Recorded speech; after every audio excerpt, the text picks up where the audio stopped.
Magiging 3,786 na lang to guys. Eto, meron pa siya stock mirror.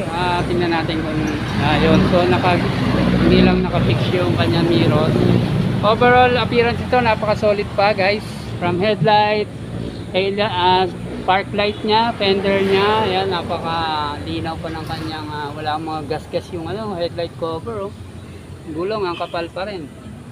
Around 90 to 95%. Tapos yung panggilid nya, yan lang, meron lang issue rito guys, mukhang sumemplang to, pero madali lang yan, repaint nyo lang yan. Tapos eto, naka-stock pa rin yung kanyang seat cover, pinanipisan lang, no, pinanipisan, pero walang remembrance simuling guys, good news.